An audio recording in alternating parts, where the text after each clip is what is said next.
your ambition is to have freedom and choice, the first skill that we have to learn is definitely sales and marketing. What do you think is it more powerful? Being liked, being trust, or being remembered? Depends on what you want to do. If I'm trying to build a community, I probably want to be respected first. Because if I'm respected, I can command action. I heard about Gary Vee talking about the age of followers is dying. It's dying. Now it's all the interest media. It means that now as a small creator, you have 70 followers, you have equal chance as someone who has 1 million followers. Every brand that's doing well, they are master at getting your attention. Doesn't matter bad or good, still attention, right? Yeah, they get attention first, but then they do something good. So of course it's a double-edged sword, just like anything in life. Money is a double-edged sword. Relationships is a double-edged sword. Too many relationships also double-edged sword. Everything in life is double-edged sword. So the question is, how do you use it responsibly? But the thing is, we must know how to use it. But how will you know things that you're doing is not working? If it's not working, Yeah, it's not working. the proof is always in the pudding. If there's no views, there's no engagement, there's no inquiries, then something about what you are doing is needs a bit of tweaking. Talking about AI, right? How does AI actually help in your coaching and your sales pitch and all? I think AI is the biggest unfair advantage you can get over your opponents. If you can master even like 10% proficiency in AI in terms of marketing, for example, it's one of the most disgusting cheat code you can bring out. Ignore what car you have now. For the next 5 years, you have to buy one car. What will you buy? I think will be the...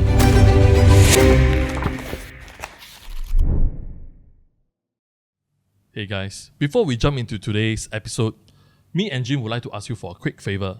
It turns out that over half of the people who tune into the Entrepreneur Journal haven't subscribed yet. And if you've been enjoying the conversation that we're having, the raw stories, the strategies, the lesson from creatives, athletes, founders, and dreamers, the best way to spot us is simple. Just hit that subscribe button. Well, it's free. It just takes 2 seconds and it genuinely helps us to keep the show going and growing. And here's our promise to you.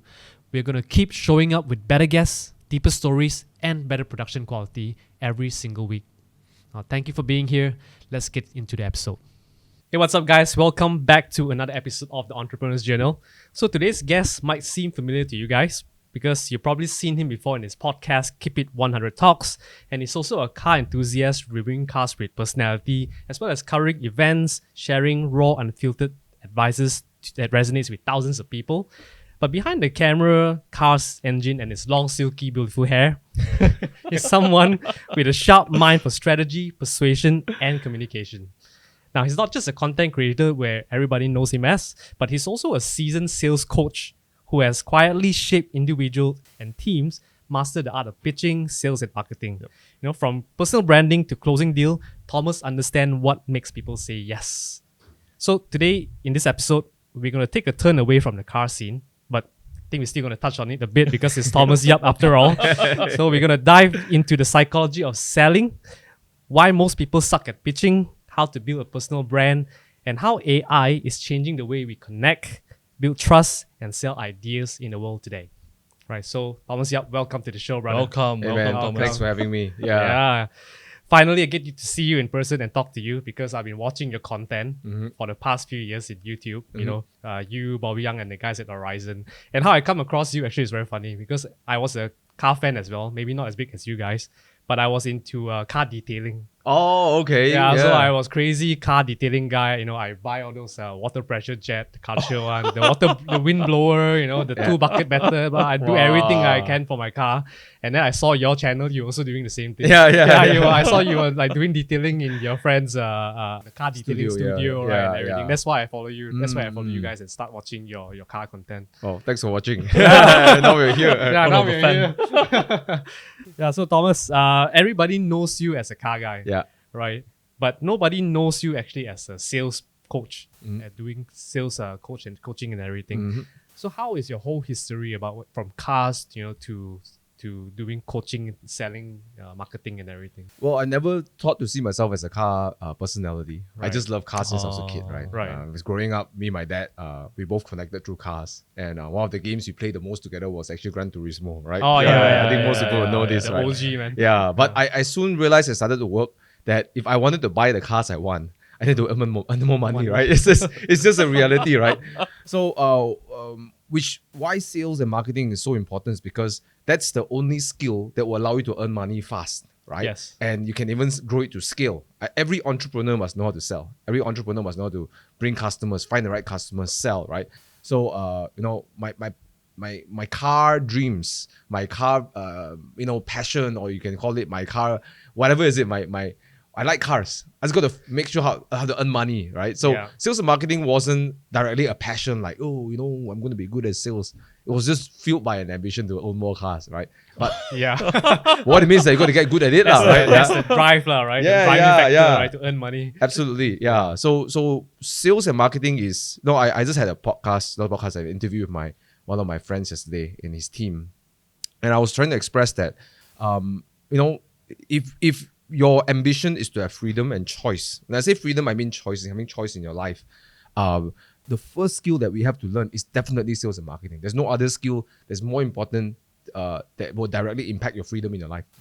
Now, freedom doesn't mean you own cars. It could be anything you want. You want to travel, you want to be able to send your kids to study in a nice university, you want to take care of your parents, without pinching your wallet. All this means that we must be able to master earning money. And, sales and marketing is probably the most important skill if that's your goal. Now, if there's some people, I'm not saying there's wrong or right. Some people, they favor something else in life. Stability, they want to have safety, and they don't want to do anything that rocks the boat. Then perhaps, it's not their priority. Then maybe sales and marketing is also important. But if you're listening to this and, you want that life, like you say, enough is enough. I want to be able to pay my bills. I want to take care of my parents. I want to be able to buy the house I want. I want to be able to have financial freedom, independence. Then I got to be able to master this skill, right?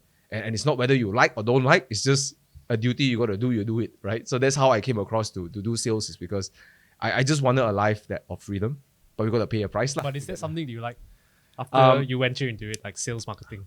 There are many times I didn't like it. Okay. But when I started to experience what it could do for me, I started to like it a lot. Right. So of course, initially I didn't like it. I didn't like it. It was like I felt like I was needy. I felt I was desperate. I did all the kind of nonsense, like buying business cards and cold call people, annoying people. You feel like you're annoying people. Or exactly. Yeah. So I didn't like it at first. I hated it at first, and I was just like, it's means to the end. But as my career grew, I realized that there was a lot of wrong perceptions towards sales and marketing. There's a lot of wrong advice I get as well. And eventually I found out that, wow, being able to master this can really change my life. So that's why I started to fall in love with it. And I started to be able to teach other people to do the same thing, because when I started to see other people's life change, and I realized that, wow, what a powerful skill, right? I'm not ditching, I'm not like making fun at like academics. Like, for example, how does algebra change someone's life? No, it's important for their future. I get it. Yes. But be it life transformational, sales and marketing is probably a more powerful skill for life transformation than algebra directly. For sure. Right? So that made me say, wow, if I can teach people how to do this well, in a field that they choose, then I'm making an impact in their lives, right? And sometimes that's just what beyond just money, we want to be able to feel great about what we do, And for me, my selfish reason to teach people to do sales and marketing is that I want to help people, extract their greatness in whatever that they do. Yeah. Because so was there a moment like a light bulb moment that made you realize that, shit, I'm actually quite good at marketing and now I enjoy it? Or is there some sort of achievement that you achieved that makes you realize that you are actually good at it? Well, I think when I started doing network marketing, and now those who don't know what network marketing is basically you sell other people's products by doing in a network fashion, right? Of course, there's a lot of bad rap to it. Other people, run crazy schemes where they make people front load, pay extra money, pay a lot of money, buy a lot of products, and don't know what to do with it. So there's a bad rap to that industry. But the way I see network marketing is just another form of affiliate marketing. I sell for somebody else, but on top of that, I can also build a team. Basically, can train people to sell as well. So I when did I get good at it? There's a lot of I don't know if it become like a 3-hour podcast. But essentially, when I think I felt I was good at it was I can start paying my bills lah. I can start replacing my income from this lah. Right. So that's the first hurdle I think most people never get to see. You see your first paycheck from your sales, or rather you make enough money to cover your money expenses. Right. And I think it's an important point because I believe more than 90% people who enter affiliate marketing, network marketing, digital marketing, whatever sort of selling business, they usually quit in the first year. right? And statistics shown in just network marketing alone, 90%, so 50% people would have left and quit within 12 months. It could be month 1 or month 8 or month 9, they would have left. And within 5 years, they've given up. It's because, people are not able to just replace their income with that or make enough money. So I think the first hurdle for me was when I realized, hey, I can actually pay my bills doing this. It's a very important moment when I realized that I was able to do a lot of presentation. I could talk a lot, but I just couldn't close. I couldn't get to the closing, right?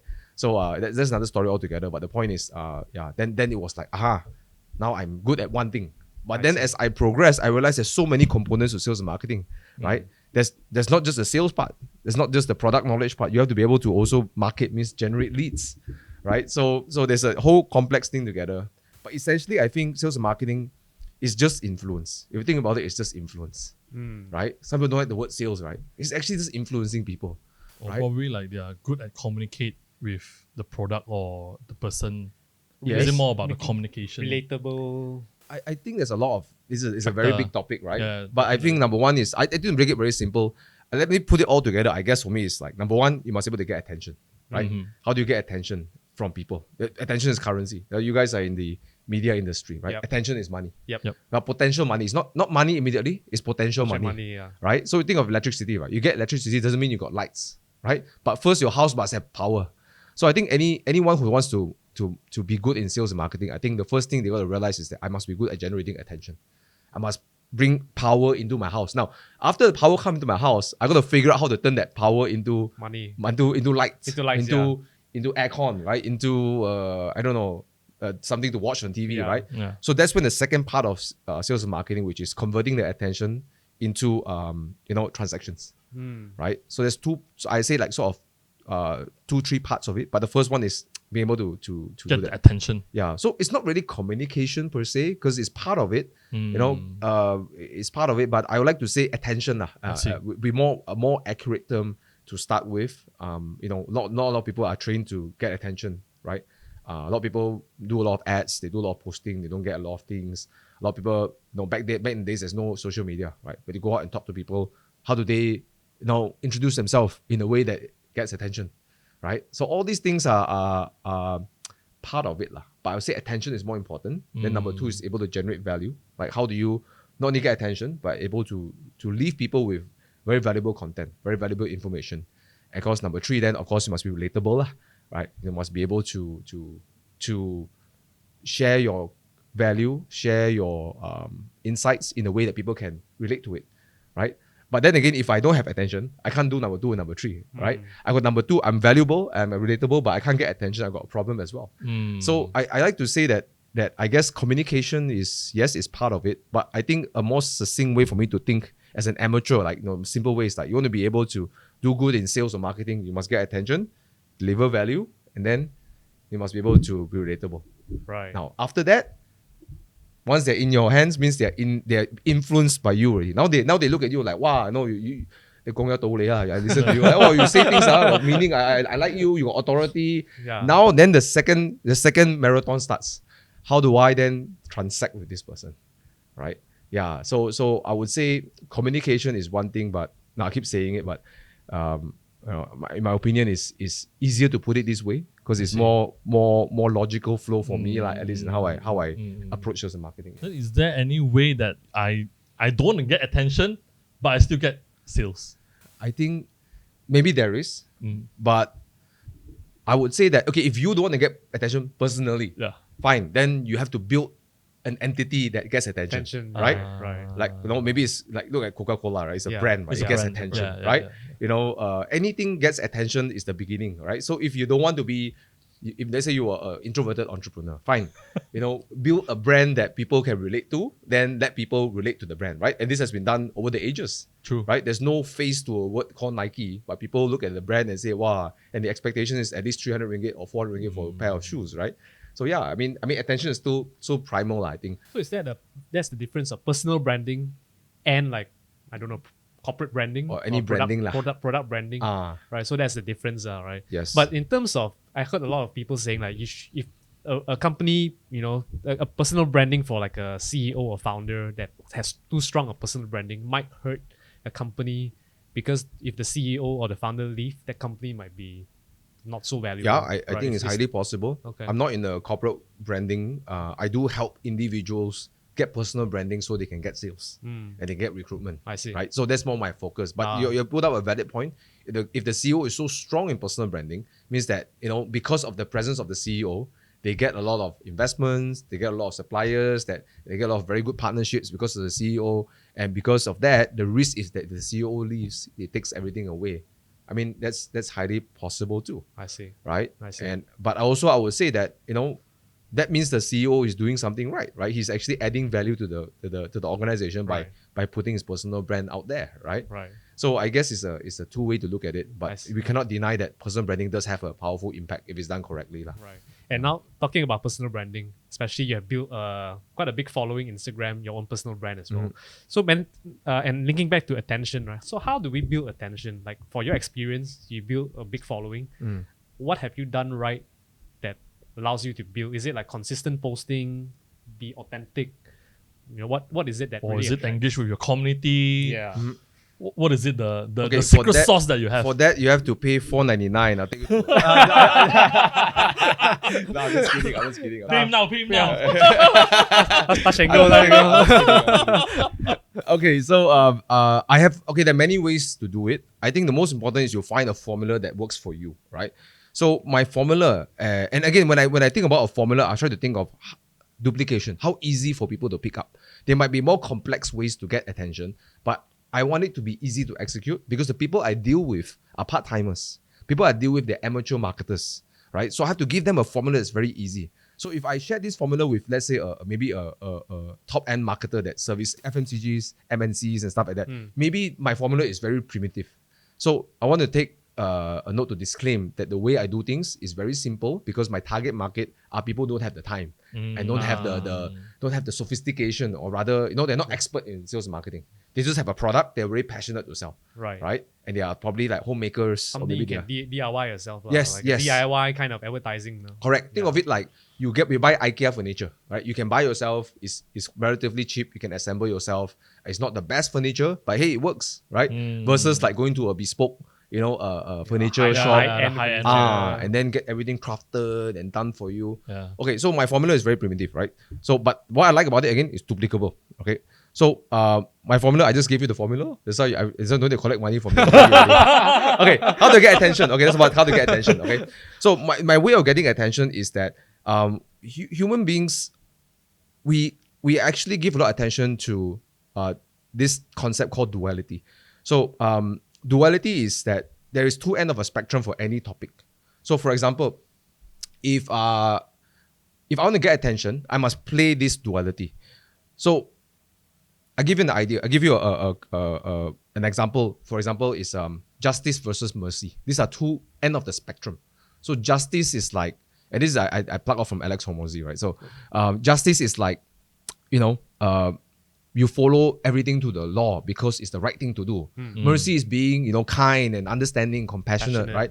So let's say a scenario is like, someone rushed across a red light and then you saw this scene, right? So let me imagine you do this social media posting. You describe this scenario, a old Honda City, or maybe a old Proton Iris or whatever, or Proton Saga hit the red light, and then a police stopped the lady. And you observe this scenario where the police found out that her road tax was gone. There's no insurance on the car. Her license was gone. And the police decided to follow justice. Okay, so we go extreme justice. So extreme justice could be the police give her a fine, summon her, compound her, take her to mahkamah, whatever, and take the car away, right? But the story is the lady actually is a single mom trying to take care of two kids. She's going from one job to another job.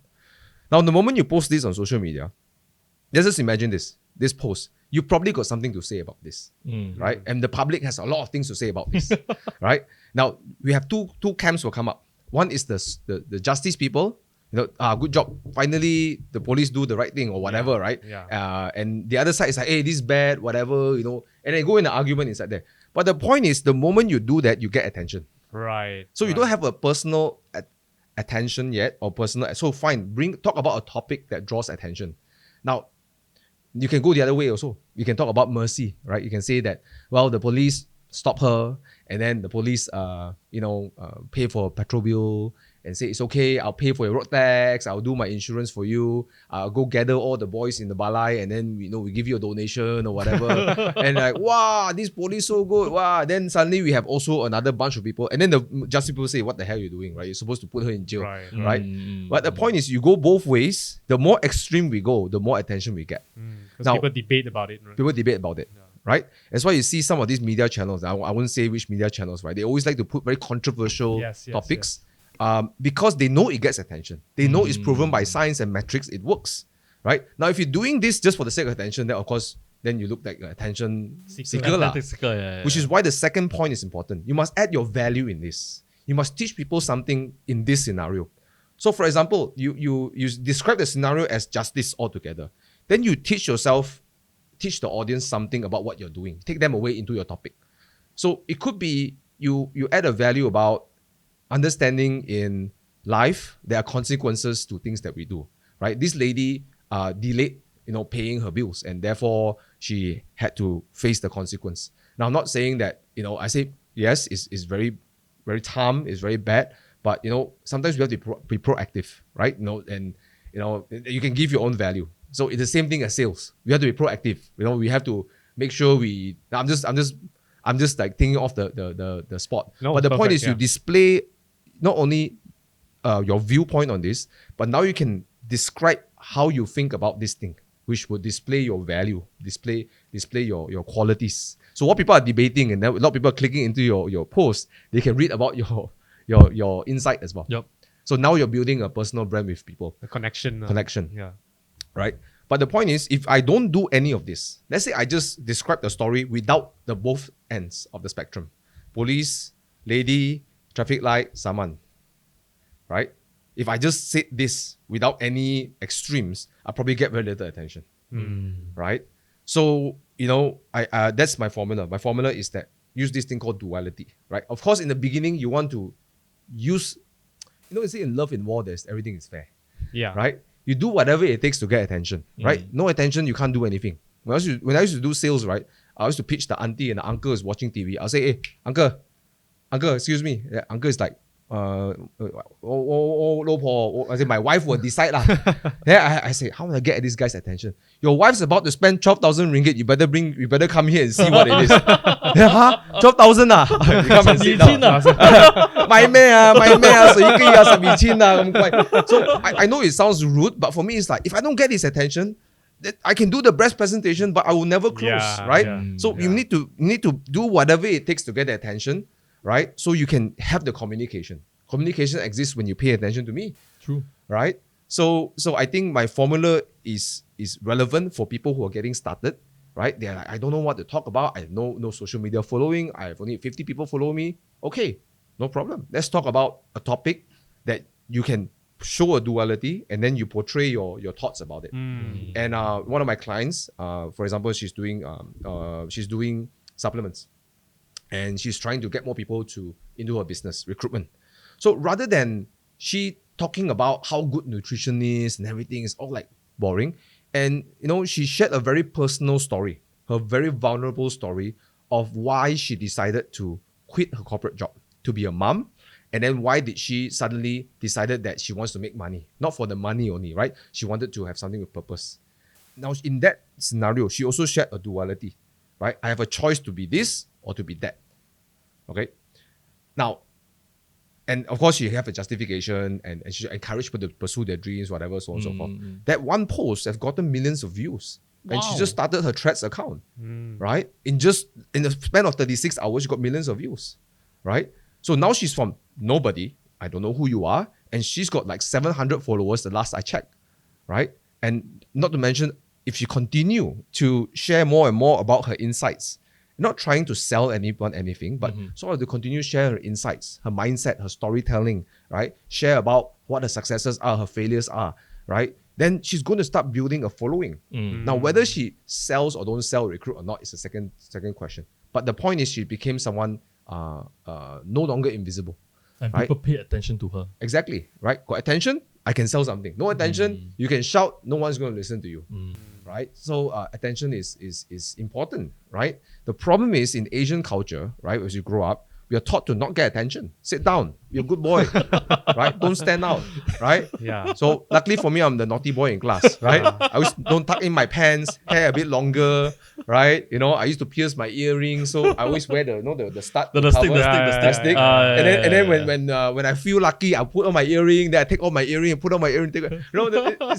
I'm one of those, but I used to do it for naughty reasons. But then I realized as I grew up, but you know what? Every brand that's doing well, they are master at getting your attention. Yeah. Doesn't matter bad or good, still attention, right? Yeah, they get attention first, but then they do something good with it, right? Yeah. So of course it's a double-edged sword, just like anything in life. Money is a double-edged sword, right? Relationships is a double-edged sword, right? Too many relationships also double-edged sword. Everything in life is double-edged sword. So the question is, how do you use it responsibly? But the thing is, we must know how to yield it. You know, and I think that now with social media, it's like the democracy of attention. Last time to get attention is difficult. You got to pay a lot of money. Yeah. Now it's democratized. So it means anyone, even a kid that's 12 years old can get attention. So it means that the power is literally in our hands to actually build anything we want. So I'm very passionate about this because there's so many people who want to sell things. Right? Selling can change people's life. Earning money can change people's life. And literally you can drive a better car if you know how to sell properly, right? Okay. For me, that's life changing in my measurement, right? Yeah.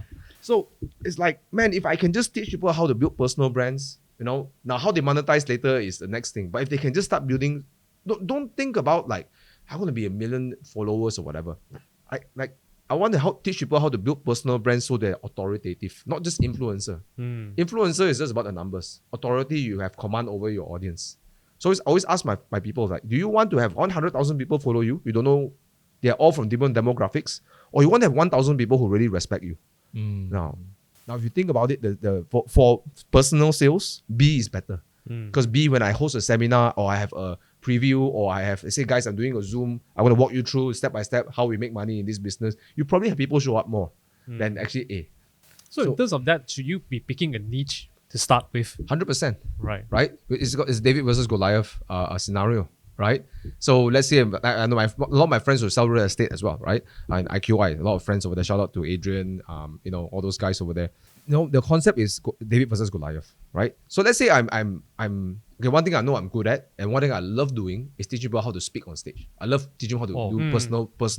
You know, being able to be a great speaker on stage, but close on stage. Now, closing on stage is a bit more difficult than speaking on stage because there's more strategy. You have like 90 minutes. You have to be able to not only deliver a story, teach content, and then make your offer, and then get people to close, handle objections, right? So I always think closing on stage is like the Olympics of speaking, right?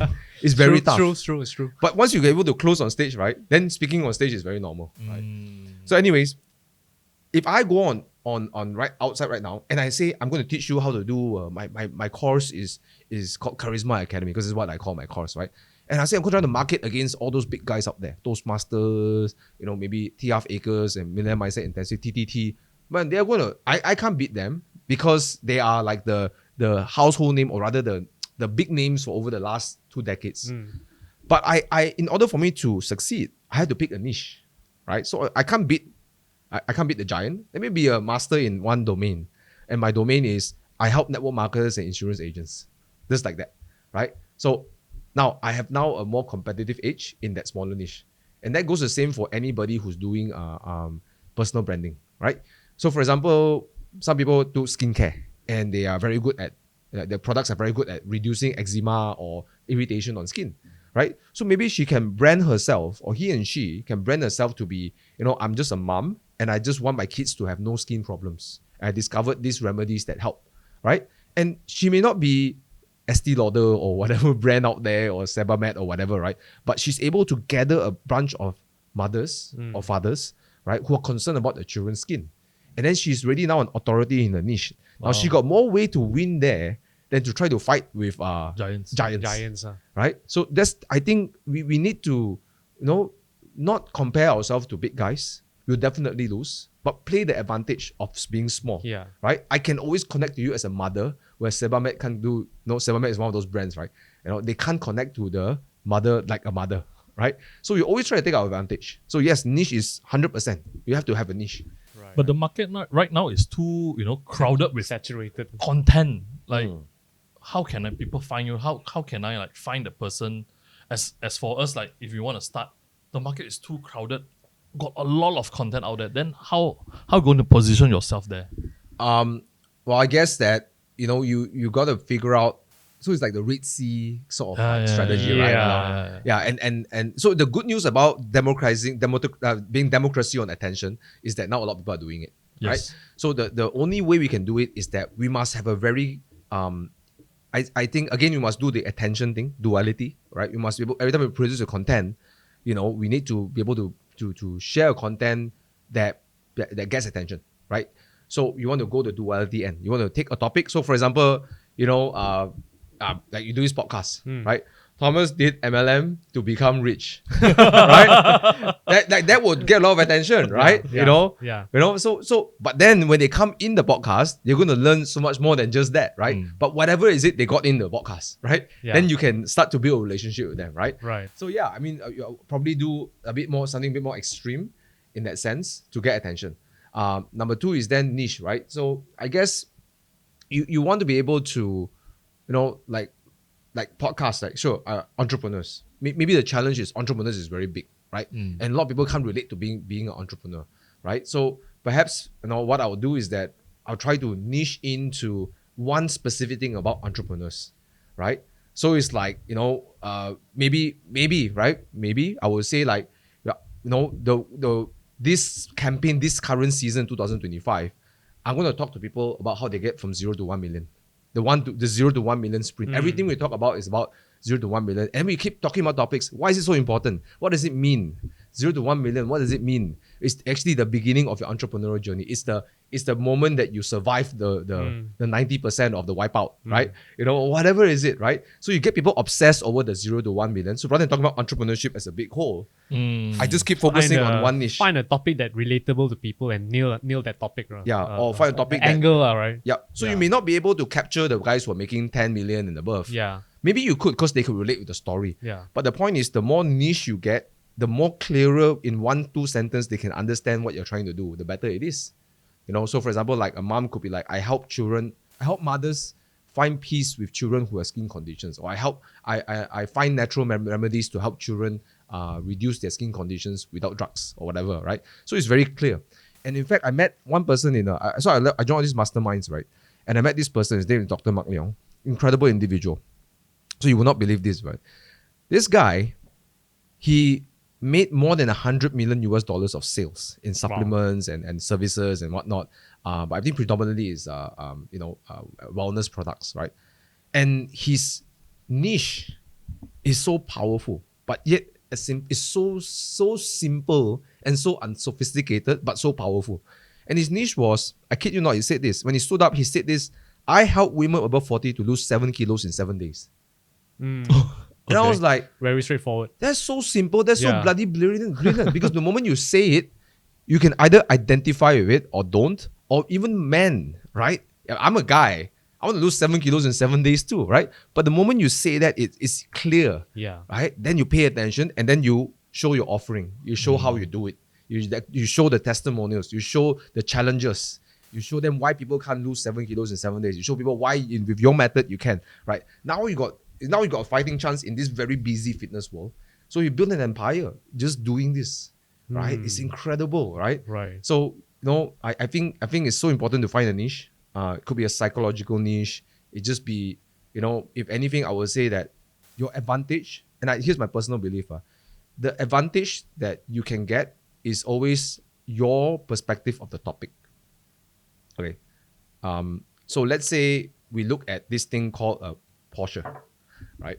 And your favorite Porsche? No, technically my favorite. No, man. I thought your favorite I'm not a Porsche loyal fan. I just so happen to love the Boxer Spider. That's my car, right? Okay, yeah. So a lot of people misunderstand that. Oh, you must be you're going to go into GT3 and all that. Actually, no. I thought you are like the biggest Porsche fan, the just like heritage cars. Of it. No, not really. I mean, I love the story. I love the brand story, how they come about and their engines and their development and how they manage to tap out people in so many races, right?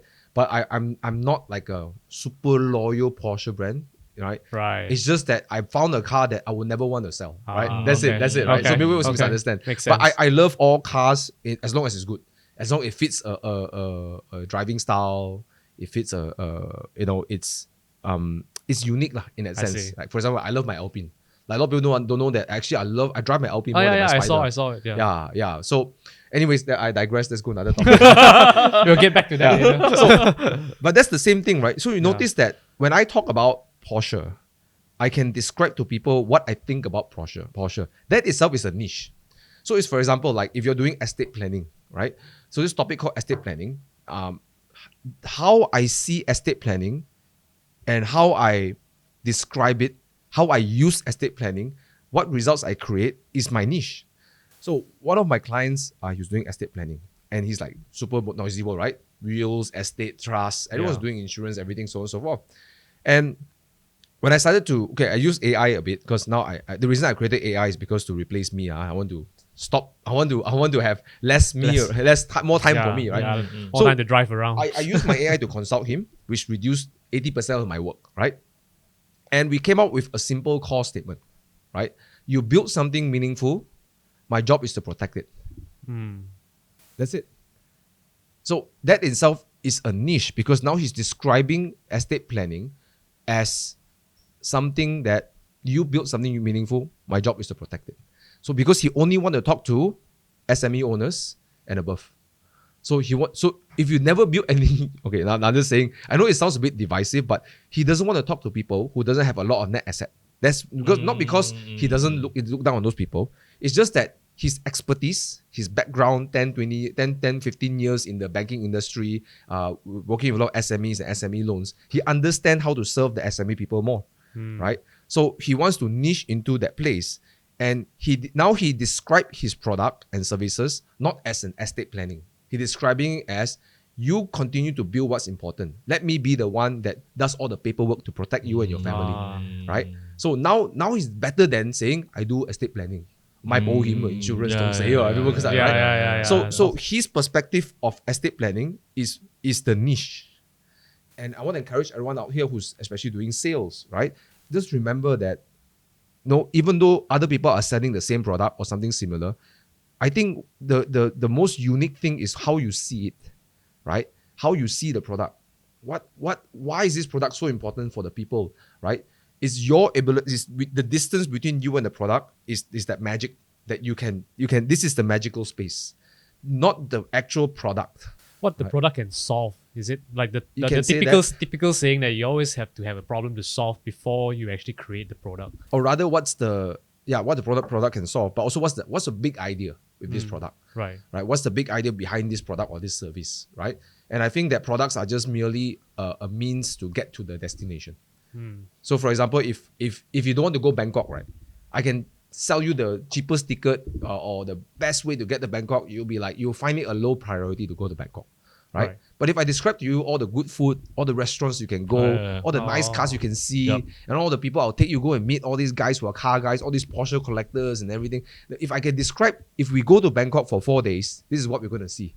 And the moment you go through all 4 of these, like, man, I really want to do it, right?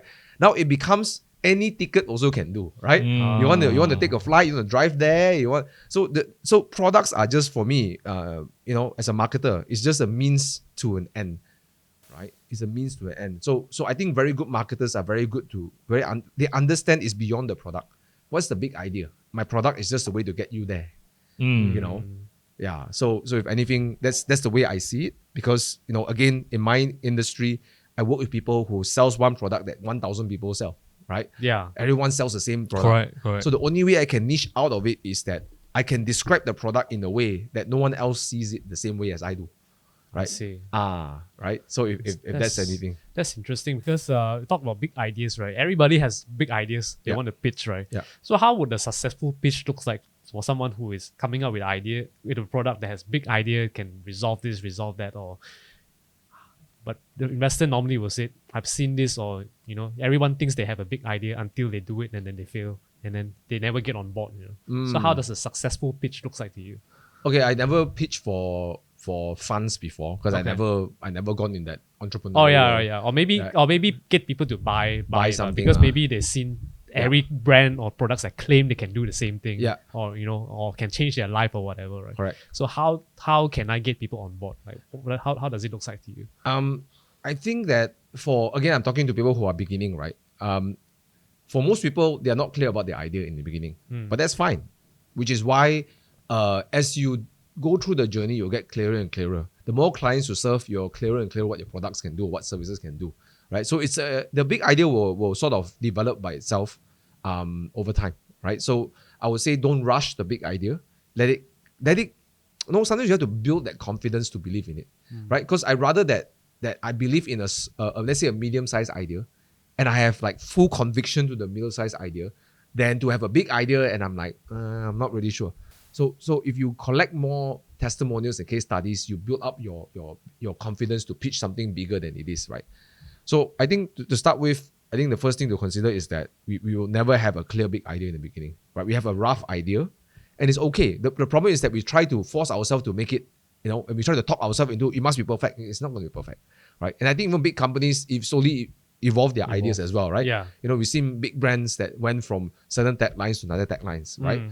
Okay, so I think the first thing is very powerful, because when we do social media, we can sell the big idea first, and then we can draw people because of the big idea. So of course, you have a rough idea, we keep improving it. Yeah. I think number two, how to substantiate the idea. Now the question is, a lot of people are like, oh, this idea, I'm not sure, right? So I think a lot of people have big ideas, but the problem is you don't substantiate with a plan, right? So you need to, as simple as, for example, it's like, I help ladies or help children reduce their eczema or whatever, right? You can have a good idea, and you can sell the idea is like, why? Because eczema costs a lot of money lah, eczema costs a lot of stress lah, it costs self-confidence issue. You can sell the whole idea why it's very bad, and then heaven and hell, like, if I can resolve this, I can save money, no medication, blah blah blah.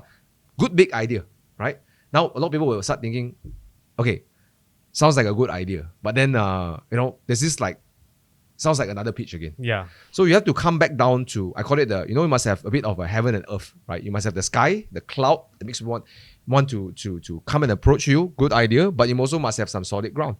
So you must follow up immediately with a plan, right? And you don't have to give them an exact plan, but you can give them like, here's how we achieve this. Week 1, we are going to remove anything that causes skin irritation at home. Right? Week 2, we're going to start fortifying our body with antioxidants, because that's going to counter effect the eczemas. And week number 3, we're going to give you some tricks on how to manage stress, because stress also causes eczema.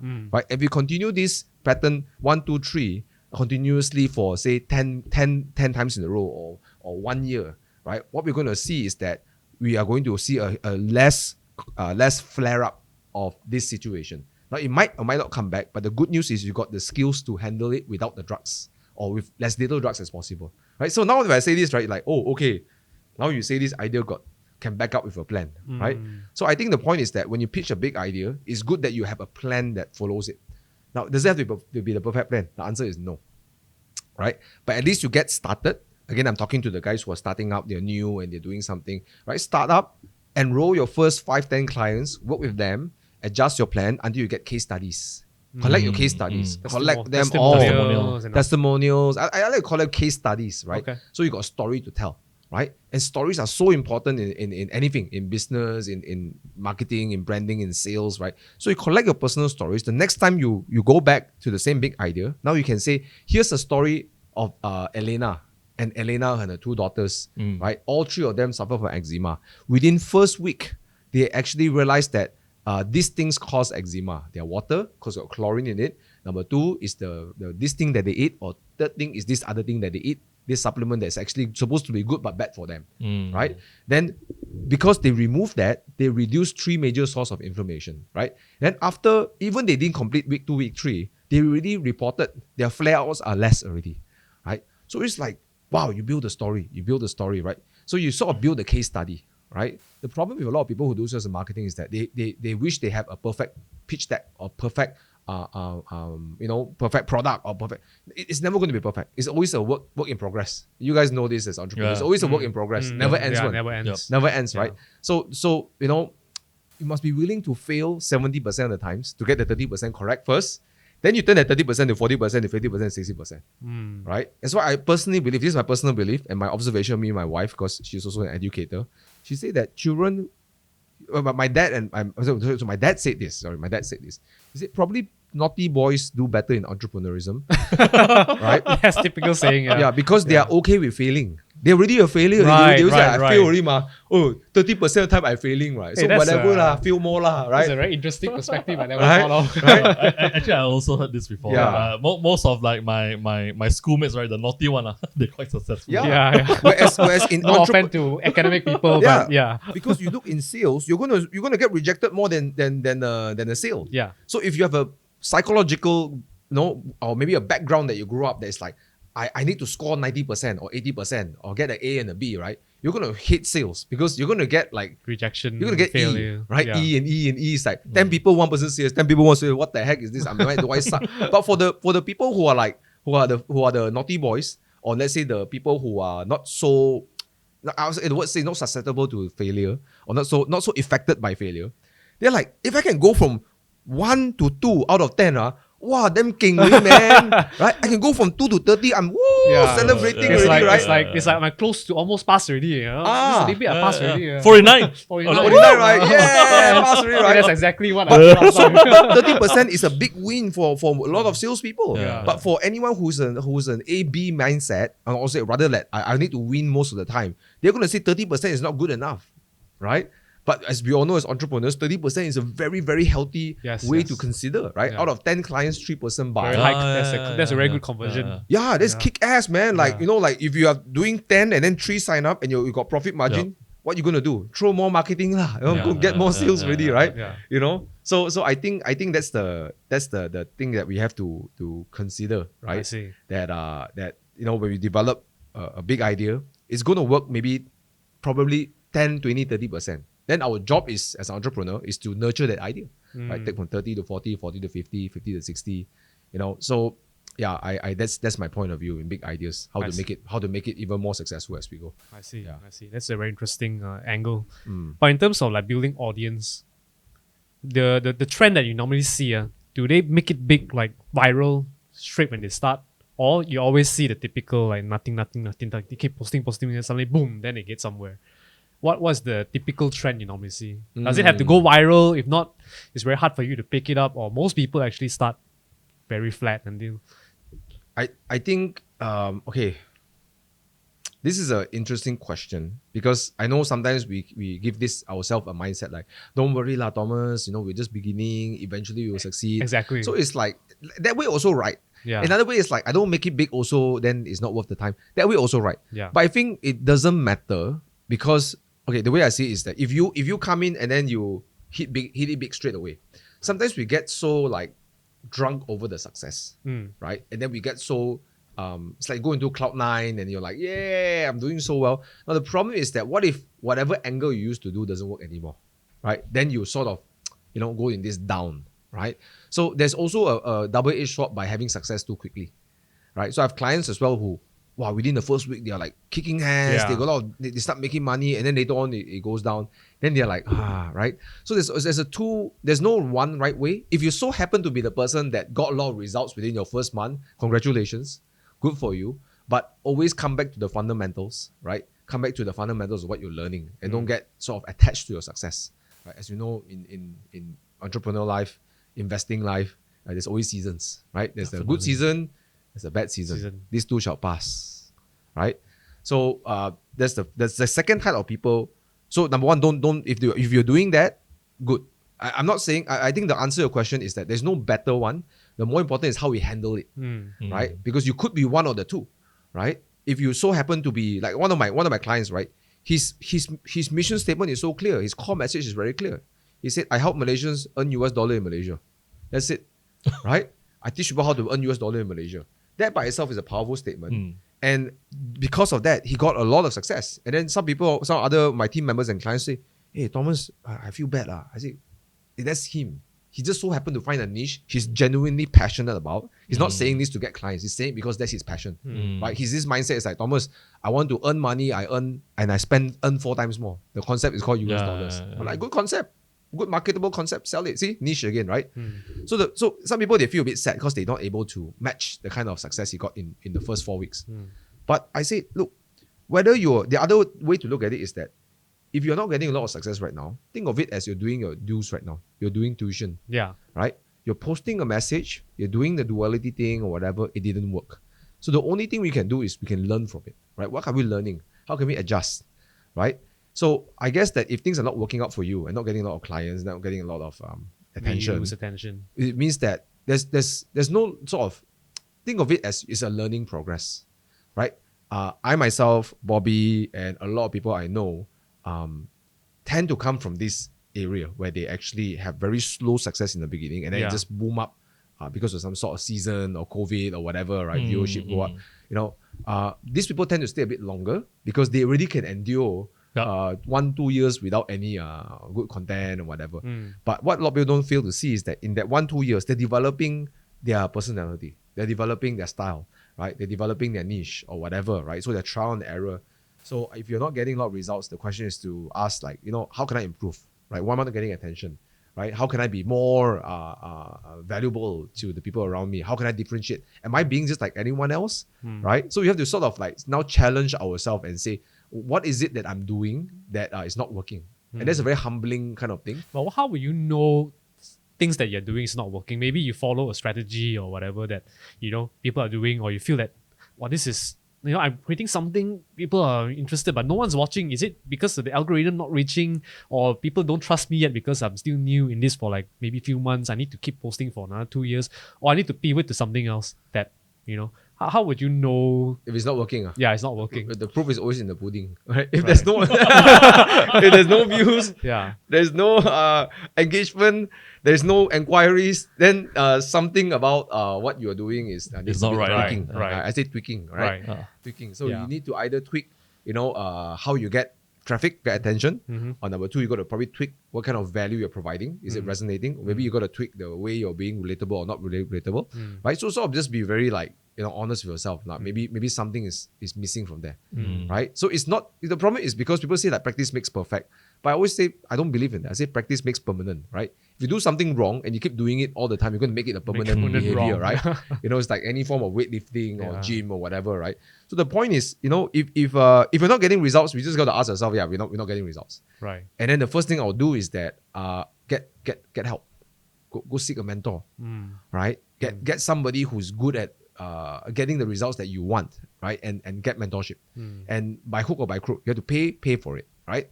The point is, mentorship is what I call you pay for speed, then you get time, right? Because to have time, to get more time on your hands, you have to pay for speed. Because you get something done faster, you spend less time, right? So, you know, over the last 11 years, I probably spent, you know, maybe $250,000 just going to attend courses, right? Going to join masterminds, go and have mentorship, coaching, you know, because, you know, for me, it's like, how do I learn something, you know, shortcut that learning process, right? So yeah, if you're not getting the results, I'm not asking you to spend $250,000 like I do. It's collective over the years, right? But the point is, you have to have this mindset, like, if it's not working, okay, seek for help. That's the moment we can, you know, because I don't like, okay, here's my personal opinion. It's good to have this persistent and resilient mindset.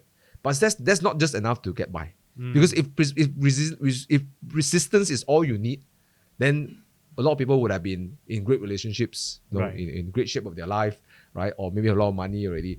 If that's all we need, then, you know, that's easy to get where we want to go.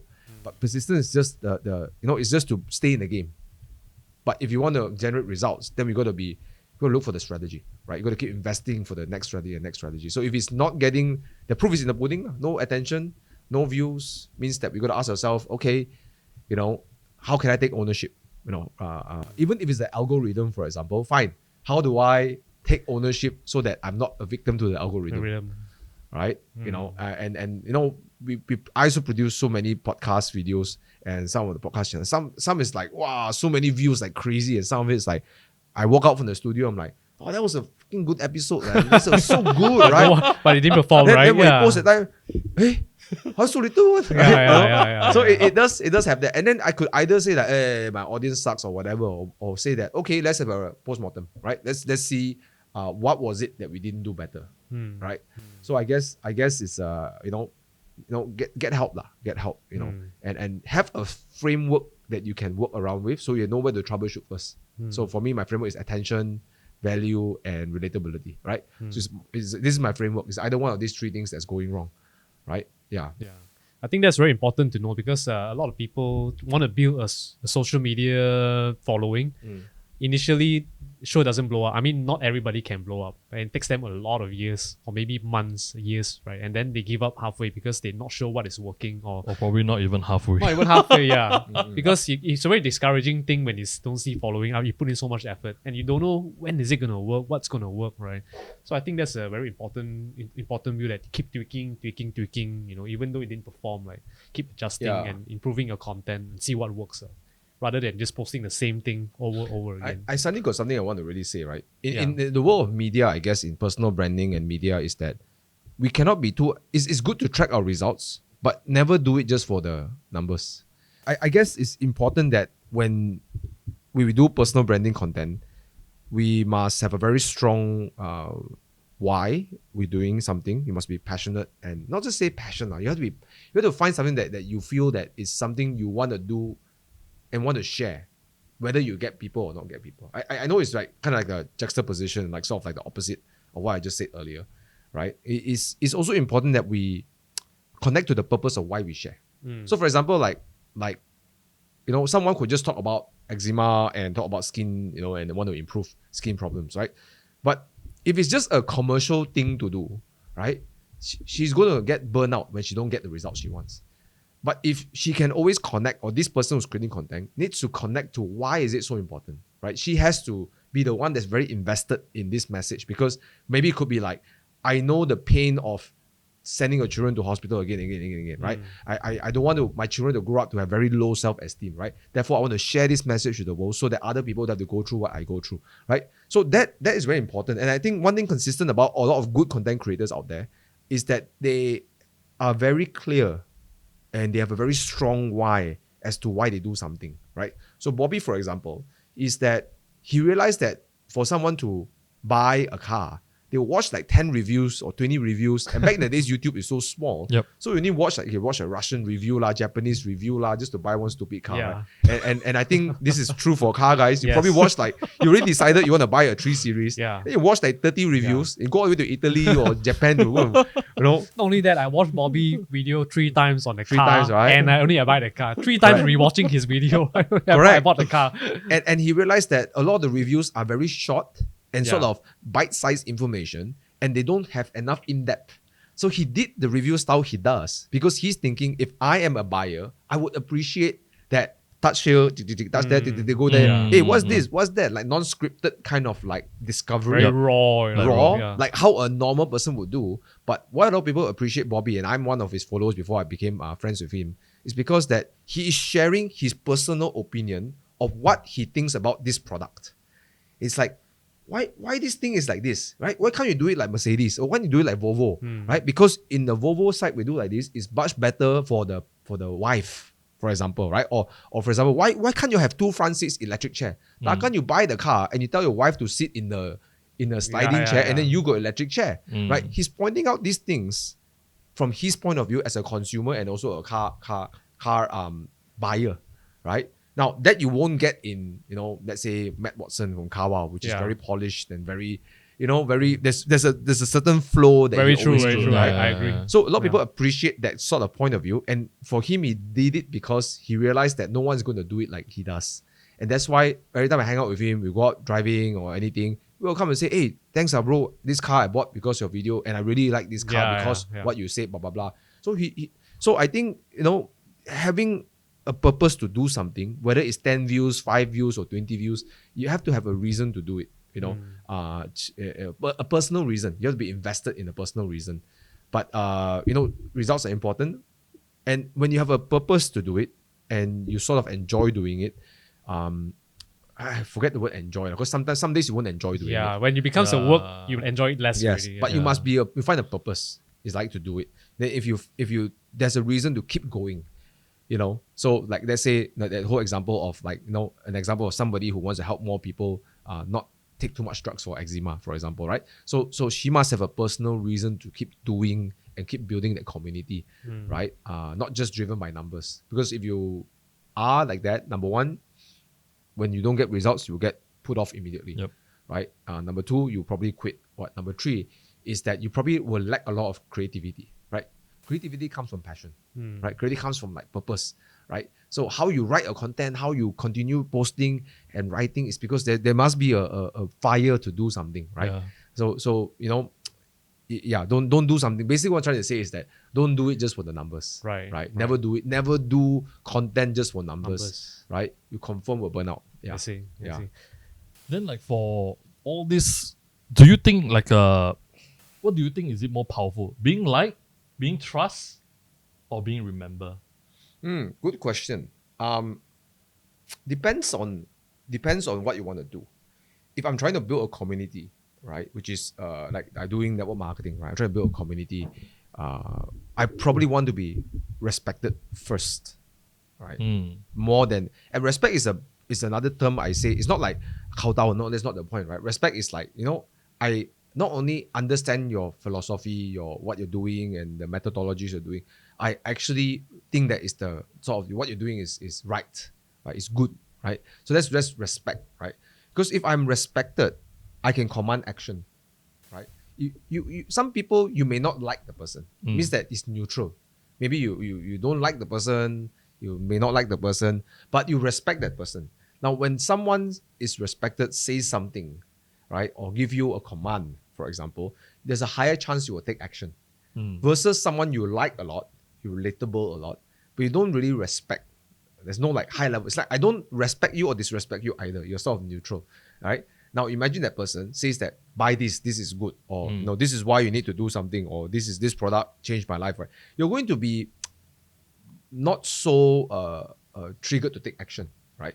So I think respect is the forefront, right? So therefore being able to, again, which comes back to being authentic is very important, right? Because you only command respect when you're sort of authentic as well, in my opinion at least, right? So yeah, to answer your question, I think liked would be something that I won't put on the priority. Rather, I'll use the word relatable is better, right? You may not like me because like is just like is like a convenience. Today I like to eat chocolate cake. Tomorrow I don't like to eat chocolate cake, right?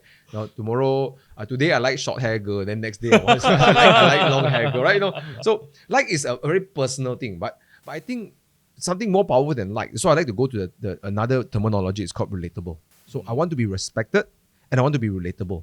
Because relatable is called connection. It's deeper than like, right? So for example, if I share with you my journey on my first 3 years of sales and it sucks so bad, and you can relate with me, it's like, man, I'm also in the trenches just like that. Now today you're very successful, but my first 3 years of my story, you may not only, now that is more like, oh, I resonate with you. I can relate with you, which is more powerful than I like you or not, right? So I think again, this is a good reframe for a lot of people who start social media, especially they want to monetize, right? So forget about the word like. I say just think about, number one, can I be respected, right, by giving value to my audience, and number two, can I be relatable, right? And that's when you have to open up your stories, share your downfalls, share your difficulties, your challenges. Right, and that's how you sort of garner relatability and connection. Because end of the day, right, attention is great, good is a starting point. I feel what builds a community is a connection to a brand, right? What makes you want to keep buying, right, is a connection to a certain brand, and that's why Porsches do so well, right? Because people have a certain connection to the brand. They can't identify themselves with other brands. BMW is one of those brands as well, right? Because they have a certain way people supposed to drive in BMW, and they're like, I'm like those guys, right? So I've never seen myself in another brand, right? So that's one example. It's like a cult following kind of thing. Right? So it could be your personal brand. You have your story resonates so much with your audience, they're relatable to you. So yeah, I think to answer your question, number one, I think to build a really good profile, again, I said I don't like to use the word influencer. I like to use the word authority, right? Is number one, you got to be respected. And you be respected by showcasing your character, showcasing your thoughts, putting out your plans, showing your story, your journey, how you're going. And then being relatable, tell stories, right? Tell stories so people can actually relate to what is it that you're doing, and then you form connections, right? That's very powerful, right? Human connections are very powerful. Yeah. And I think a bit of the dangers of wanting to be liked, once you get someone who give you bad feedback, it will affect you quite a lot because you want everybody to like you. Right? So I think that's one of the dangers of focusing on being liked. Because someone who started, right, they don't understand this, then they will feel like, someone don't like me, or shit. I don't know what to do. Like, and then I don't like to being disliked. Yeah. Some people are like that. Yeah. So, Have you heard of the book called The Courage to Be Disliked? oh yes, I got that book actually. Yeah? I got that book. Yeah. But I haven't read yet. Yeah. But I got that book. But you got the idea, right? Yeah, The key to happiness in life is actually to have the courage to be disliked. See, the problem about our human psyche is that we are actually born very social, and by our evolution as a baby and as a kid, right, we have to be liked by our parents, because if we don't, we can die, right? Because we can't feed ourselves, right? We are most human beings are probably one of the most dependent animals in the world, their parents, for the longest time, right? Now, you have to probably depend on your parents for most modern societies up to 20 or 21 years old. Yeah. So 20, 21 years old, you literally your survivability, right, depends on your parents. Now, True. with a baby, right, if my parents don't like me, I can die, right? They can toss me away and then I'm dead, right? So I have to. That's why babies look cute to their parents, right? No, that's why this whole theory about our parents will feel love when they see the baby, right? And all that. So the whole point is that we grow up by survivability to be liked. And then we go to school, we go to kindergarten, we keep reinforcing these things with our friends and everything. So it's like, I don't friend you anymore. Like, I don't like it's the worst day in my life. Steven said don't friend me anymore, right? So yeah, that's the formative years of being a kid. But eventually we have to understand that we're no longer a kid, right? We ourselves, we have to grow out of the survivability, right? Because survival is not about thriving in life. Surviving is not about being happy. Surviving is not about being rich. Survival is just surviving, right? So if you want to have freedom, wealthy, rich, have a great relationship, it's and respected, being relatable and all of that, you have to forget about being liked, because that makes you, weak, because now I'm trying to please everybody, right? I want you to like me. I want you to like me. Now, let's say you like curry and you like nasi lemak, and I say, hey, let's go eat curry laksa. Now he doesn't like me and he likes me and say, oh, sorry, let's go eat nasi lemak. And then he's like, hey, bro, you're supposed to go curry laksa. I say, oh, sorry. So you can see that the most miserable person is me, right? Yeah. Right? So yes, 100%. No, it's social media just amplifies everything, right? But internally, all the great content creators I know, right, the ones that enjoy their work, do well, they actually are okay if you don't like them, right? So I started to see that. For example, I hang around with Lloyd Bobby. He doesn't really care, right? Now, does it mean that it's not nice to be liked, or it's still nice, right? It's always nice to be liked by someone. For sure. Who doesn't like to be liked, right? But just don't You don't want to be hated. just don't get drunk on it. But don't get obsessed over it, right? And the way I look at it is that the only important people that I want to be able to love and be loved by are a few people in the world only, like my wife, right? My mom and dad, my brother, my sisters. Hopefully my nephew will like me also, right? Or love me also, right? Or my niece and all that, right? But the point is, we have to, in order to be free, right? Because a lot of people think, oh, if I write this, will people like me? Will I post that, right? You just have to come to terms that, you have to have the courage to be disliked. So the title is so powerful. It's not saying that you will be immune to people disliking you. No, we're all humans. We all have emotions. We also want to be liked. But definitely. just have the courage to say, you know what, this sucks, but it's okay anyways. Right? Very so true. that's the courage to be disliked, Very true.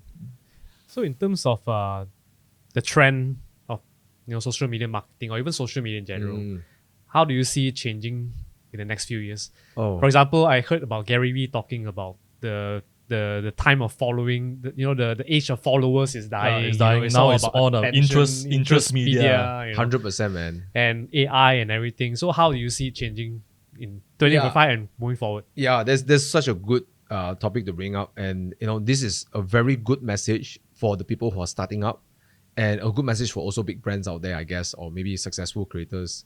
Is this is one of the biggest opportunities, in the sense where, I give you an example. One of the rappers I used to follow, or hip hop artists I follow, I love his music, But the problem is that he's not great at social media, right? Mm. And because of that, he amassed a lot of followings. But because of this algorithm change, he couldn't reach out to people anymore. And he was really angry with IG and everything, and he called IG many names and say, "Oh, you guys, I just want money," and so on and so forth. But end of the day, IG is also a business, right? Meta is also a business. They need to be able to get people to come back. Yeah. Right. The reason why it's interest based right now is because they understand that people don't go on social media anymore to follow their stars. They go on social media not to follow people. They go on social media to get hooked onto interest based content. Right? So they figure out an algorithm to keep you tied up to it, right? So why is it so important?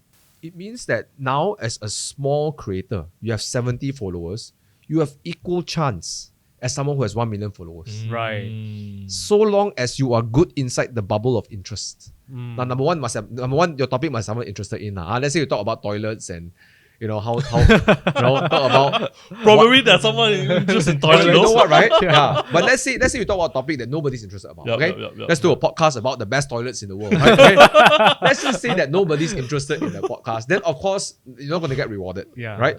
But the point is, if you find an interest that got people populating, like you find a city, right? They go to Hong Kong, got so many people. Go to Malaysia, got 30 million people, right? Go to Mumbai, you got 30 million people. Okay, as long as got people inside there, you have a chance to get them. Right? As long as you're in the city called interest A, interest B, interest C. So for me, I think this is like the renaissance, and this is like the biggest opportunity ever for any content creator. Right? So I will tell to all people who are getting started, whether you're doing network marketing, insurance, or doing whatever, right? Selling anything, right? Now is your chance to get attention for yourself. Now the problem is, okay, I'm going to divert a little bit and then come back, right? The problem is that when you talk about your product, right? Most people cannot relate to the product. The only people who know your brand are probably your friends who are selling the same product. Yeah. Right? So that's why you want to take a step back and not focus. That's why I say it's not about the product. It's about what is it about the product or the problem. So rather than talking about, this skincare product is very good, you talk about the problem of skincare and remedies. Right? You got probably a bigger following here, right? You want to be in this interest about skincare and remedies than the actual product. Now, once I got your attention, I take you to my product, right? So that will be a better way to do social media. That's why it's called interest media right now, right? Interest media. Which is the biggest opportunity ever. And now, with the help of AI, you can actually ask AI, like, if I have this product, what interest? You can even ask, like, hey, what interest should I go to get more people? So I know, for example, I got this skincare product. What interest topics I can create content about so that I can reach out to the people I want to reach out to, right? So this is like the renaissance, right? People now can participate in this game. Yeah. Any regular people can play the game. Yes, Yeah. but we must think. Yes, we must follow the word interest. We have to stop thinking my product, me. No one cares about you. People care about the topic. Yeah. People care about what you can do for them. Correct. Yeah. Correct. Yeah. Right. Yeah. Very interesting. You mentioned talking about AI, right? I mean, now AI is the kind of like boom kind of thing, lah. So how does AI actually help in your, your coaching and your sales pitch and all? So I know that we had a conversation that you're mentioning about AI stuff, and then now you are using AI to help in your business. So how does it go about it? Okay, I speak on behalf of network marketers, insurance agents, affiliate marketers, people who are selling products and want to build personal brand, right? I think AI is the most, it's the biggest unfair advantage you can get over your opponents, right? It's if you can master even like 10% proficiency in AI, in terms of marketing, for example, you it's one of the most disgusting cheat code you can bring out. So let me explain why. All right. Let's say I want to produce content, right? For example, I give you the concept called So I have this framework called authority architect. And my framework is attention, value, relatability, right? So back in the days, I probably have to take you into a classroom and teach you how to do this. And then probably get you to do a few examples, homework. Then I check, I give you feedback. Yeah. Then after 1 month, you can apply my concept, okay? Yeah. Now that's going to take 1 month, for example, to get you to master the basics of authorities architect, whatever topic you're trying to teach, okay? So for you to be a good marketer, you need this much time.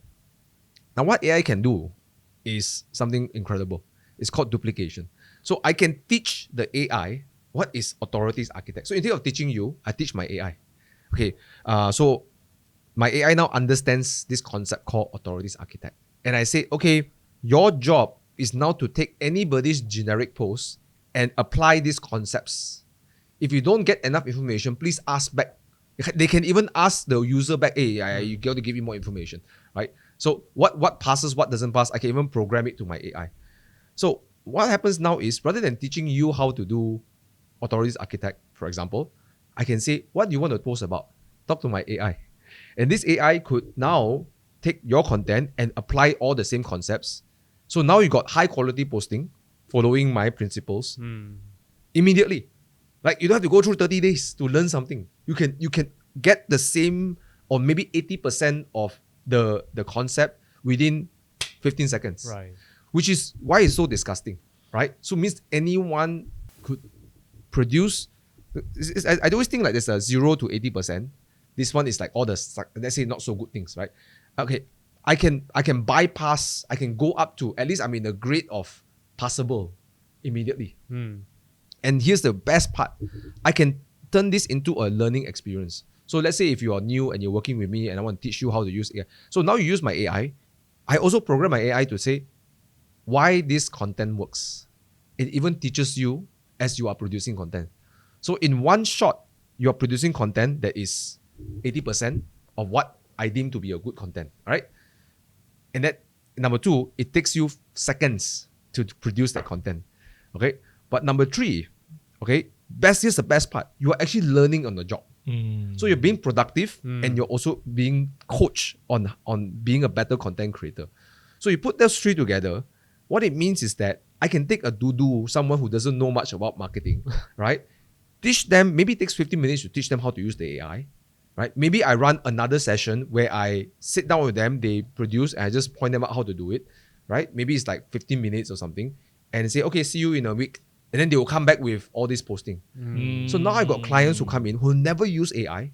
Okay, I got someone who's a retired police officer from India, right? Doesn't know nuts about AI, doesn't know much about social media. And after he applied it, okay, at first he was overwhelmed. He's like, Thomas, I can't, mental block. I can't do it. He applied it. He woke up next day and said, Thomas, I got 50 people messaging me, say, I want to find out more. I was like, and then it's like, I'm so overwhelmed, Thomas, because I don't know how to use internet. I write their names down on a piece of paper. So he showed me a picture of all these people that he wants to buy his products and wants to meet him. So it's like, so the thing is that's what I mean, right? I can take a complete doo-doo, right? Okay, when I say doo-doo, I don't mean to look down on them. It means that I used to be an AI idiot, right? I don't know much about AI. I can take someone who doesn't know anything and get them up to speed in seconds, which is like so disgusting. Which means that I spend $18,000. I go and look back what I spent. $18,000 to learn copywriting. Right, to learn direct response copywriting. I learned from this guy, it's called Kenneth Yu. He's the late Kenneth Yu. He's a legend in copywriting. Such a smart guy. Anyways, I spent $18,000 to learn from this fella. And now I can produce an AI that bypasses that. My 6 months and 8 months of mentoring with him and $18,000 spent. Now I got this little guy, right? Not even a guy, it's a thing, that can get anyone to write as good as me in just seconds. Yeah. Okay? Then I can even do long form posts. I can do short form posts. Now, I may not be able to produce video, but at least it can come out with a structure that if anyone take this structure, they produce a video, they will get 80% results. How much more effort are you putting in, like your own flavor into whatever the AI produce for you? Are you like trying to curate it to make it even better, or it's almost usable on the... So the trick about AI is that, at least from my experience, okay, for content creation, is not to just use the AI on the surface level, right? Is that you must have your own frameworks of what works. So for example, now you got, I know nowadays, I think in near future, we can probably produce a podcast. I mean, you can probably do it now already. You can produce a podcast without us being here. But it's still important for us to come up with what topics work in a podcast. What things work in a podcast. So we must have a framework that works. So I guess you're right. I mean, there's still, I still have to put in what I think works. I must have a framework. And I think this is so important. Frameworks are so important. This is the thing that you can monetize, is your framework, right? So turn your framework into AIs that can produce the framework. But it doesn't mean you 100% trust the output of AI. For sure. Yeah, it's not because AI sucks And a lot of people have this misconception that AI will do 100%, I just copy and post. I think that's a wrong mindset, right? Because the way to look at it is like, think of it like this, like if you're a chef in the kitchen, you are the person that everyone cooks, you are the one you check before you send out. You still have to check. Yeah. Right? You don't have to cook the dishes, but you still have to do the checking, right? So the way to use AI is not to let AI control you, is to use AI to shortcut your productivity. Use AI to increase quality, but you still make sure you are the guardian at the door to make sure that things come out the right way. Yeah. So you can keep doing quality checks, keep improving. So let's say my AI produces content and I keep tweaking the same thing. So I collect all this data and I present back to my AI and say, hey, I noticed that these things I don't like about how you write. Can you make sure that in the future you write it like this? I give you 10. So I have to do some hard work also. I have to write 10 ways I would have done differently than these 10 ways. Then you have to teach the AI, and the AI, does it understand or not? If it understands, good. Then you test it again. So it's like machinery, right? Nothing is 100% automated, right? You still have to have the concept where I'm still the guardian of the quality, but at least I do the hard work away. I save time, so I have the mental capacity to do the thinking than to do the working, right? So yes, I still put a lot of my personal touch to whatever I do. By the way, I run like a newsletter, for example, right? So it takes me less than 5 minutes to 10 minutes to write a email every day. So I send five emails a week to my readers. We have more than 40% open rate on my emails, right? We have 1,000 plus people who read. Okay, but everyone also knows. Everybody knows that my email is not written by me. It's written by my AI. But I still have to give the topic. I still have to give the story. I still have to give the insight for the AI to write. Right. But the point is, it sounds like me, right? It learns my pattern. It sounds like me, right? So it's incredible, right? So I have less time to do marketing. So the point is, why I created all this content creation and marketing, whatever, is that a lot of network marketers or insurance agents and affiliate marketers, they spend a lot of time chasing customers. So if they spend majority of the time to chase customers, they have no time to improve servicing their customers.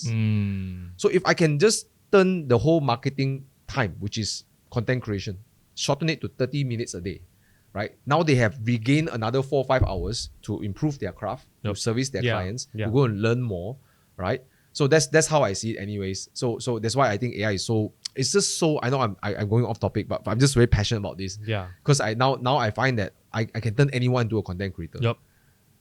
Yeah. So so much to talk about AI. Yeah, for sure. I think it's a very interesting topic, and also what you were talking is an interesting perspective, because we have people on the other end, like you said, the duality, people who thinks AI is gonna take away a lot of jobs, especially artists, and people who are creative. And then you have people on the other side who are increase productivity, it help us do things faster, better. So I think this your perspective kind of give a bit of light on the other side as well. There's no right or wrong, I think. I think end of the day, you got to take personal responsibility in the sense where, we have to submit to reality. And I could bitch about how much money I spend to do copywriting, and AI can replace my hard-earned money to learn copywriting, and I have to earn these skills, Or I could say that, you know what, this is a reality, right? And I don't mean to demean people who work so hard to master a craft. I feel the pain, right? It's very painful to learn something so hard and then suddenly AI can replace you. Yeah, it really sucks. Yeah, I think I'm not trying to discount the pain, but we live in a world that there's only the present, and we have to just pay attention to the present. Right? I mean, we can't stop it. We can't stop it. Things are being disrupted and everything, whether we like it or not. Right? And I think this concept is, like I call it, submitting to reality. One of the most humbling thing we can always do, and not just now, but I think to live a good life and to be a great entrepreneur, is to just to submit to reality. It's not a weakness.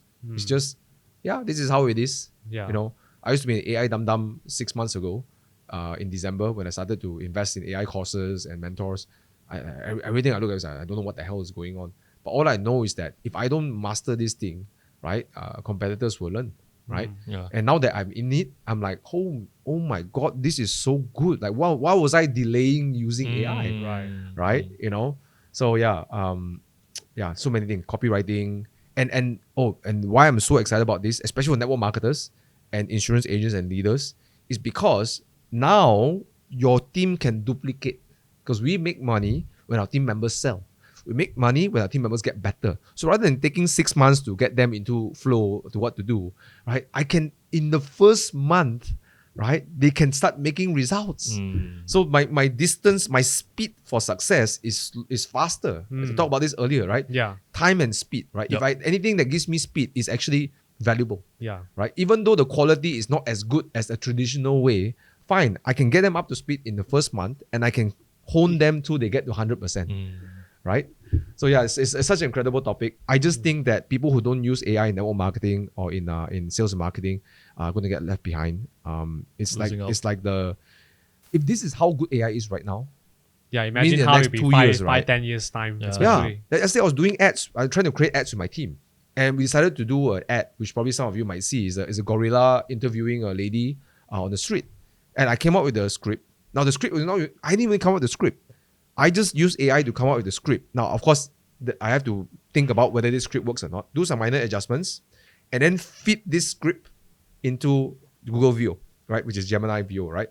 And then it came out with a video. Now, the video is not Wow. perfect, right? Yeah. Because there's some stupid things like, the gorilla interview, then the girl take the microphone Yeah. back. So, okay, we got to adjust a few things.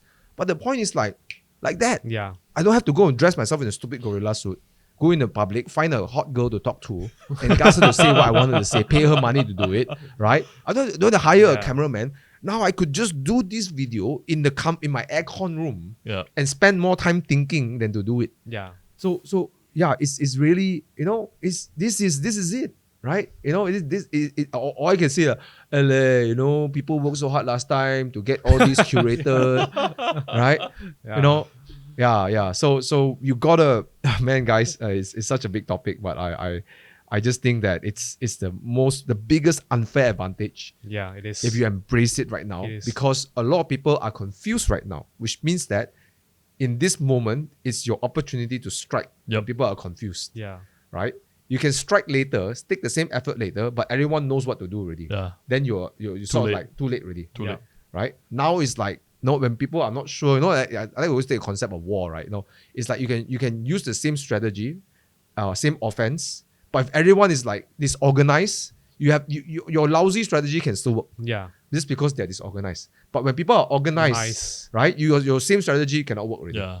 Right? So you don't have to be like the number one. You just have to be a little bit better, right? That's all. But a lot of people have the resistance to actually use AI.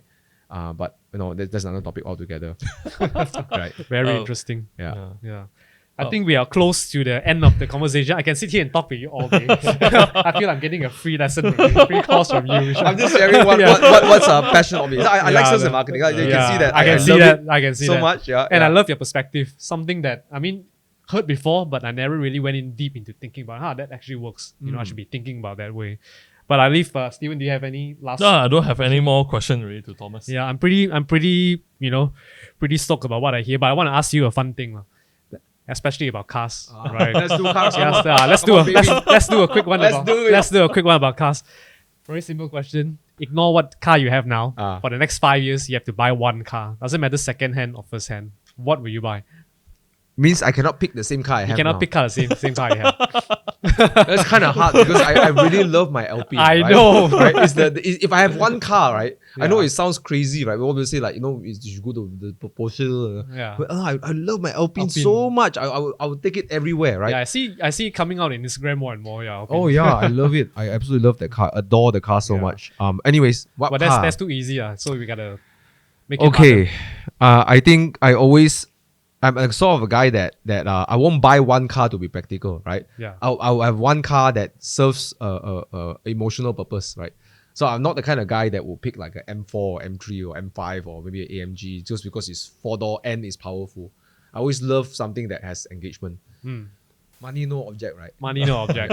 But just one car, you cannot like Sunday drive or I think will be probably the McLaren 750S. McLaren 750S. Yeah, Wow. McLarens. Yeah, So you're still a 2-door guy. 2-door guy. Yeah. Okay. 2-door and mid-engine. I Right? see. Why that car compared to other supercars? Okay, this one may trigger some duality, right? Duality, okay. Okay, McLarens are like the pinnacle of driving cars, and it's like with supercars. And you think about it, right? Their technology is such as carbon tub F1, right?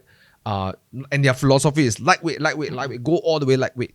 And they don't do it in the manner that is not beautiful either. They do it in a gorgeous look. So it has a supercar kind of look, right? But the performance is as such that the competitors cannot offer. Like you take equivalent of Ferrari or Lamborghinis, right? And you take even Porsches. Now Porsche's engine not as powerful as these guys, but let's say we take all this bunch together because they're, let's say, price or whatever. You know, there's something about their performance is you go on track, right? They will tap out these cars. Now, maybe it's not important. I'm not looking to tap out other cars, but I love the feeling that you're able to extract performance from a car. Right? I love that you're able to drive the car, feel the car, get the car moving around, and of course it being fast, right?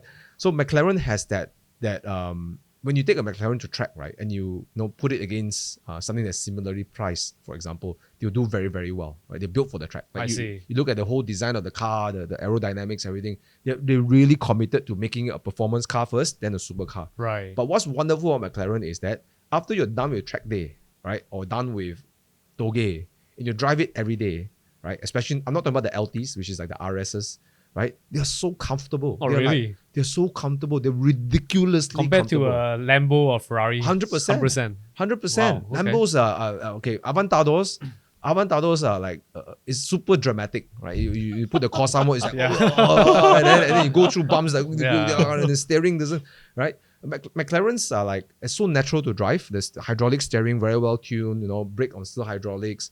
So it gives you all the technology, and yet it feels you very connected to the road. And then once you're done like wanting to push the car and you want to relax, right?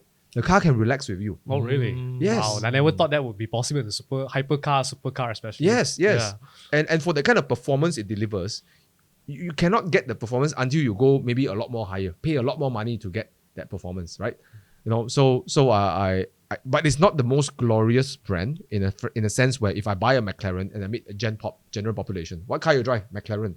Right? Yeah. So it doesn't have that flex status. The brand is not as popular like the Ferraris. Yes. It's like a household name. Household name. Ferrari, Lamborghini. Everybody I would argue knows, Porsche is more household name than McLaren. For sure. Right? Yeah. McLaren, McDonald. Right? McDonald, right? Yeah. So the downside of McLaren is that it won't ever get the kind of brand recognition. Yeah. But for me, I don't care. For me, it's like if I buy the car, I'm driving it, I want to feel great in it. Yep. Right? Yeah. And I haven't owned one. But after driving so many supercars, and I got the good luck to drive a few supercars and sports cars, McLarens are amazing. Like they're so comfortable on a day-to-day basis, right? Which a lot of people neglect to understand that sometimes you want a car that you can drive it often. Often, right? Yeah. Some cars are so extreme, which is fantastic. But then when you drive it, look at it, it's like not today. It's not comfortable. Not today, bumpy. right? Even if you want to push a car on the road, on the track, you want to sometimes also feel like it's appetizing to push, right? It's not like you have to put up with it, So McLaren has that property. Of course, his story of all the supercar brands, Bruce McLaren's story is the one that I relate to the most, right? He's a guy from Kiwi, from New Zealand, right? This corner of the world. Yeah. But more importantly, he raced his cars. Like he was an engineer, built his race cars, and he raced his car. Right, and he go around the world and win races in his car. There's don't have this Enzo Ferrari, great story. Lamborghini, right? All these guys great, but Ferdinand Porsche. But this guy, right, is one of a kind. Right. And what I love about the brand is that till today, I feel that the people who inherited the brand kept his philosophy. So for example, high tech, super lightweight, carbon fiber. Aerodynamics, all the whatever technology they can put in, electronics, whatever. But they kept two things very important for a driver: hydraulic steering. Oh, okay. Right? There is no reason to put hydraulic steering because it's heavy. Yeah, because now everybody's electric steering already. It's lighter for a lightweight car. But why did they keep it? Because it's the driver. It's for the driver. It's not necessary. Nowadays, the modern electronic steerings are so good. It'll tell you so many things on the road. Like you give me a Porsche or a Ferrari, we can place it wherever you want to go on the track or wherever you want to go, right? But it's that unnecessary things where it makes you feel great like that. The way the pressure reacts to the steering, the way the tire flexes as you're going, that those things are unnecessary. right? So if you go full performance, you would have removed the hydraulic steering. But they realized that because it's the same concept. I'm an engineer, I'm an inventor, but at the same time, I'm also a driver. So I will keep these unnecessary things and improve other things. Brake pedal feel on track. When you hit hard braking, you want to feel the pedal, right? And the way the pedal feels in the McLaren is amazing. When you slam the brake as you go for heavy braking, when you try to modulate when you pull off the brake as you start to rotate, the feeling is so nice. It's incredible, Right. And they're running by hydraulics, right? Still with pressure so you're connected to the brake itself. So all the mechanical feelings. Which is more heavy, right? Yeah. If they pursue pure performance, they would have removed it. So they kept the philosophy, chase innovation, but make it for the driver, right? So it's like Bruce McLaren. He's the driver, he's the racer, but also chase technology. And I feel like he's so sort of, even though he passed away after so many years, right? He's the people who inherited the brand kept that philosophy going till today. So I like his story a lot. This guy who created this brand, I don't think he ever created this brand to sell cars, but again, it's a great story of a passion and purpose now turning into something very, very, very well, very pure. I hope they don't do SUVs, right? Right? Because they kept to their purity, right? McLaren Automotive, they only did McLaren F1, SLR, and then they move on to MB4 12C, all these, all supercars only. They all only touch supercars. They don't even touch like passenger cars to dedicate their brand to pure racing performance. Right. But also can drive every day. Hopefully you buy one day. I can test drive it. I can bring it to the track or something. Those are great place to. I think McLarens are only really you can experience it on the track. You can't feel what the car is supposed to do. I just came back from Langkawi and I got the good luck to drive a few McLarens. So you cannot test a McLaren on the road. The qualities are there, but if you want to know how fast the car can go, you got to go to the track. It's so good. Okay, I'll wait for you one day. Make sure you don't forget me when you buy a McLaren one day. So Thomas, where can people find you?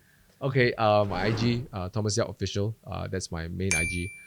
If you want to DM me and talk to me, I hang around there a bit more. I get a lot of DMs, so if you send a message to me, I don't reply immediately. Don't feel like I don't talk to you. Stop because Thomas don't like you. Sometimes if you ever get like 20, 30 people DM you sometimes go through them a bit slowly. But I will take my time to read all of it eventually, right? So if you do reach out to me, it's there. The other way to do it is you can I have another IG that I'm building now. It's more focused on network marketing, sales, and also AI incorporating in business, right? Especially for this niche, right? Network marketers, affiliate marketers, and insurance agents. It's Thomas.teaminfinity. I'll put the link for you guys to link Thomas.infinity. And if you want to get into my newsletter where I write every day, I send one story, one insight, and one offer every day, right? So one thing I do with my emails is that I do make an offer every day. If you're okay with it, then it's okay. But if you don't like that, I'm making an offer every day. You can also unsubscribe if you want to. But I make sure that every email comes out, there's a story and there's always an insight, right? So that's thomasyap.com/game-changer. Game changer. Yeah, Okay. because it's this philosophy that any skill we want to learn can give us a game-changing effect in your sales, marketing, in life. We're always looking for game changers, right? So for me, right now, this season is AI, personal branding is the game changer. Right. So I'll be talking about this in my newsletter. Okay, awesome. Okay. Yeah, so we'll leave all the links in the description below. And thank you so much, Thomas, for coming to the show with us. for coming. Thank you. Thanks for inviting me. Yeah, and I hope to have you back soon. Right, and hope to get a very special drink in the future, right? I hope so. Stay tuned, guys. Stay tuned. Okay. Hopefully. All right. Yeah, so I guess that's the end of the episode. And I hope you guys enjoyed the conversation. And if you did enjoy the conversation, please leave a like and subscribe to the channel. That will help us to grow the channel bigger and have more amazing guests. And if you discover this journal, don't keep it to yourself. Share it to the world. Me and Steven will see you guys in the next episode. Cheers. Cheers. See you later.